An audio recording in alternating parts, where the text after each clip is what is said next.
Okay, now we're at the stage where we're going to start painting a more full palette into our piece, which should have your first monochrome pass and your second monochrome pass all done and dry. I've got my reference that I'm going to use for the next bit pinned up here, so it's right here. I really recommend using a printout instead of having your phone in your hand. We've also got the holders to hold an iPad and stuff, and those work really well too. So I am moving on to color, but not quite full color. I've got a somewhat limited palette, but they're still in the same order that the palette's supposed to be set up, right? I've got my white, I've got my two whites because I like to have one to keep clean, red, two different yellows for the fun of it. I've got the yellow ochre and the cooler, stronger yellow, ultramarine blue, and raw umber. And between these, I can mix a pretty full palette without getting too bogged in on fine-tuning choices, which I'm going to worry about in a later stage. So, I'm going to mix up, to get myself started, a sort of light skin tone and a dark skin tone, something for her jacket, something for her hair. And then I need to mix up something to approximate the background that I'm painting her onto, right? It doesn't have to be exact, but it has to be something, because if I've only got pigments for her, I can only paint bigger. I can't refine or make corrections smaller. So when something's not drawn how I like it, I can only fix it by making it bigger. And things go really wrong. I need to be able to cut back with the background color and make things smaller when I need to. Okay. So I've mixed up an approximate light skin tone, shadow tone, something for her jacket, a black for the hair, which is ultramarine blue and raw umber put together. It's a pretty classic black. And over here I've mixed up some blues and blue grays and browns to be the background areas to make my corrections with, my refinements with. And that's enough to get me started, right? I can add more things as I go. I am using a pretty large brush here, right? And I want you to use a large brush. My big goals here are I want to paint shapes, not draw outlines. I want to work general to specific, meaning I want to get the whole head shape in before I worry about where the nose goes, right? I want to get the whole arm in before I worry about the hand and the elbow, any of that sort of stuff. So, shapes, not lines, and working general to specific. So I'm gonna roughly figure out the kind of gesture of where this thing is gonna go, okay? That's to get my placement kind of down. I've got the basic shape of her head, painted in just a shadow side and a light side. Got basic bit of her torso. Her arm here is all shadow. Her arm here is almost all shadow.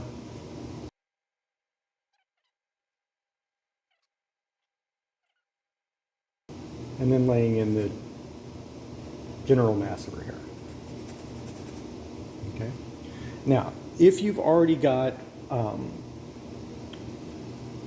so I had a pretty abstract start here that I'm laying this onto. You might have already done some of your drawing in the previous stages, and that's fine, that's great. But what applies to me here applies to you too. Just because it's on the canvas doesn't mean it's right. Just because you've drawn that line doesn't mean you want to keep that line. Just because you put that edge there doesn't mean you want to keep it. And if that edge is clean and hard and crisp, it's emotionally harder to make the change, to see what you want to do. But you can do it. You just got to power through it, right? So I've got my character kind of established, right? If someone says, what's that? It won't take me long to explain what it is. Now, is it good? Is it right? Well, I don't know yet. So I'm looking back and forth. This head is way more upright than that one. Which do I like better? Would I rather it be more like the ref, or would I rather it be here? I think in this case, I've straightened her up too much. I want to correct her back. So I'm going to move that head a little over here. And I'm trying to lay my paint on top of the black instead of mix with it. If it's giving me a lot of trouble, I mean, this is okay, but if it was giving me a lot of trouble, I could rub some of that away so it's easier to lay on top. And so now my light side's got to come over here, and my hair shape is coming there. All right. I don't want to go anywhere further in detail than this until I am pleased with the placement of things.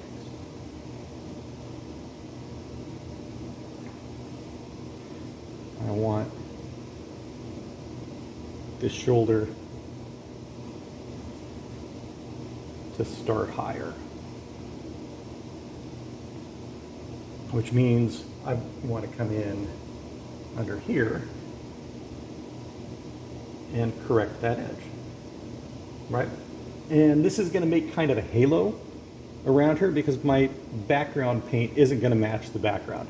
And that's absolutely fine. I can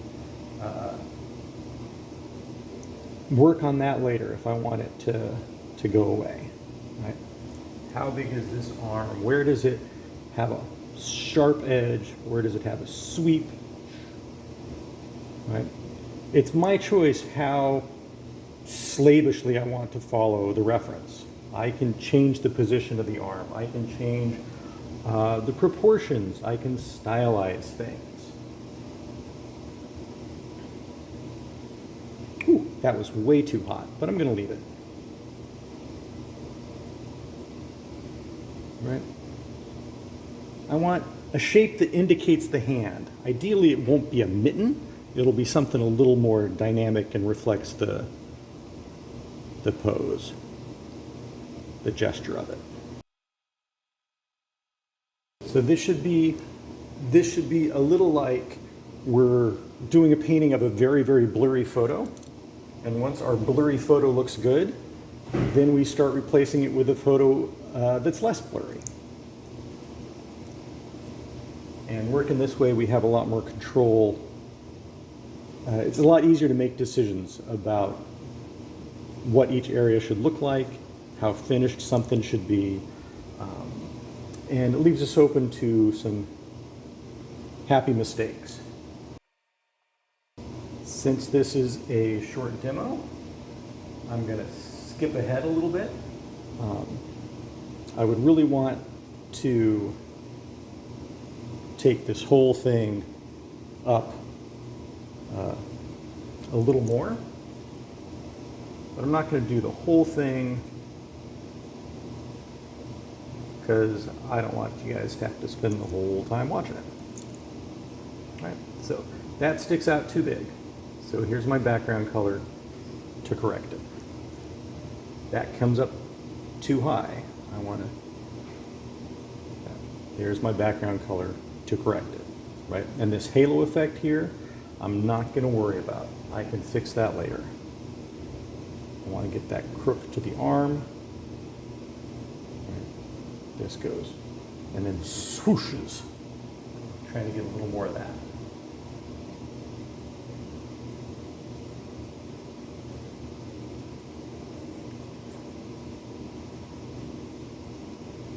Okay? So there's a lot of back and forth. Make a shape, I take a look at it, I see if I like that shape. I see if I want, how I want to modify it.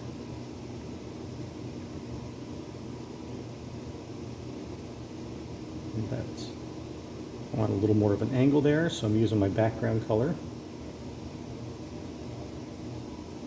All right, which is way too light, but that's fine. It'll be easy to fix it later, to make it more nuanced expression of that arm.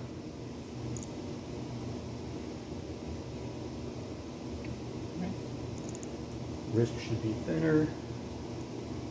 This has a little bump, then another little bump. And I'm just backing up all the time, squinting my eye to take a look at if things are coming together.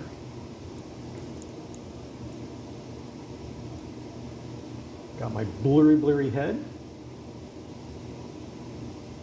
And before I add any detail at all, I want to make sure that blurry head has the right gesture, has the right proportions. I want it a little smaller here. I want it a little bigger here. I want it to come back in here. I want to get my major masses in place, the whole head shape. And then I will do things like the major mass of the nose, the major mass of the mouth, which isn't the lips, it's how the mouth sticks out and comes back under and that sort of thing. And I'm not anywhere close to worrying about the eyes, but I want to know where the sockets that those eyes are going to go into. Make a mark. Check out if that mark is working for you. If it's not, change it. How far I get in the next day of painting isn't really that important. As long as I don't rush, as long as I don't commit to something that's wrong too soon, any amount of work I do is setting the stage for the next section. My mass of the nose needs to come down a little further. Right, I went a little too far with the mass of the nose, so now I correct it back up. By the time I finish this stage, I would like to have a pretty good idea of where the features are going to go. I would like to have a good idea of the overall shape of the head, the direction it's facing, and the placement of stuff. I don't care at all about the details. If I sneak in here and I start to work on the eye shape, get the mouth in, all of that sort of stuff, I'm almost certainly going to mess it up. It's not ready, I don't have enough practice, I'm not going to put things in the right place. So I'm keeping things slow and general. And this might be a good stopping place. I've got a lot of information here. It's got a gesture I like. Things feel pretty accurate, and everything's kept general enough that tomorrow when I come back to it fresh and I see that something's wrong, because you will, it's not going to be difficult to change. Everything's a little soft, everything's a little general. It's going to be very easy to come in and make corrections, right? And I can have big, bold strokes that are accurate in the spirit of things, and wrong in the detail of things, and that'll be just fine. I can fix detail later. We can play the rendering, tightening up game as much as you want. There's no limit to that.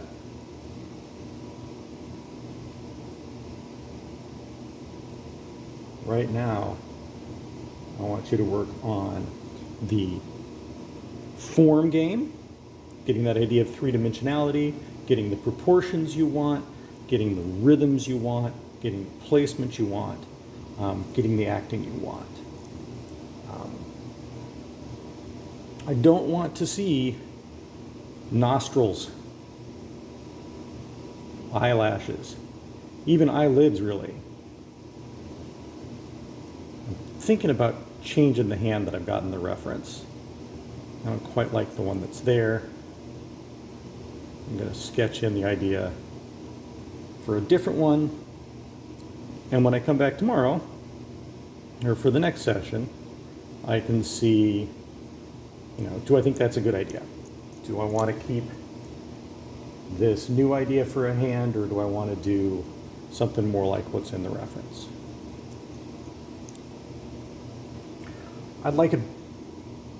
This is blending all into the black here, and maybe I want that later, but for right now, I want to feel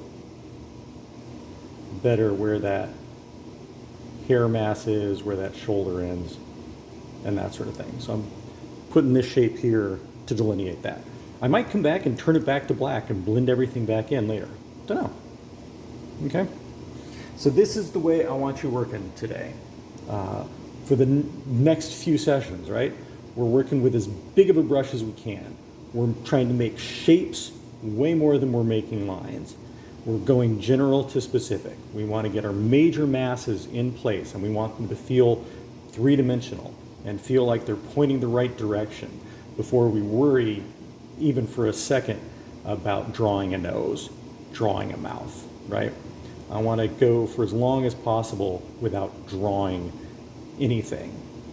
I want to copy the shapes that I see, interpret the shapes I see, adapt the shapes I see, way before I worry about how do you draw a nose, right? That's kind of the wrong question here. All right, guys, good luck with everything.